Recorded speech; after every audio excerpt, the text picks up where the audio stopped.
Hello guys, pag-usapan lang natin si Derek Lawrence. Ang sabi nga guys ni Derek Lawrence, tinatawag ang atensyon ng publiko.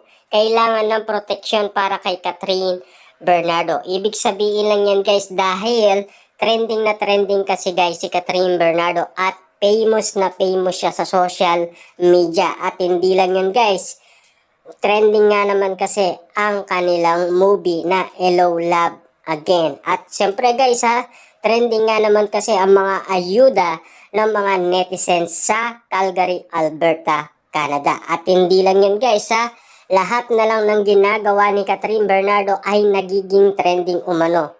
Diba? Kada post kasi guys ni Catherine Bernardo agad-agad ay napapag-usapan na yan guys ng mga netizens. Siyempre guys natatakot lang naman kasi si Derek Lawrence kapag binabati ko siya ng maraming tao. Yung mga hindi sumusuporta kay Catherine Bernardo. Lalong-lalo na guys nung siya ay sumayaw sa Century Tuna Super Bats, 'di ba? Kasi hindi daw nagustuhan ng ibang netizens yung sayaw ni Catherine Bernardo. Dahil sinasabi nga daw nila napakatigas daw ng kanyang katawan.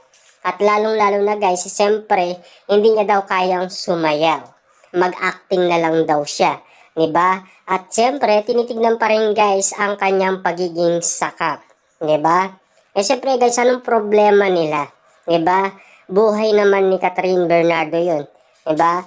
At ito yung ginagawa ni Derek Lawrence guys, pagmamahal lang kay Catherine Bernardo.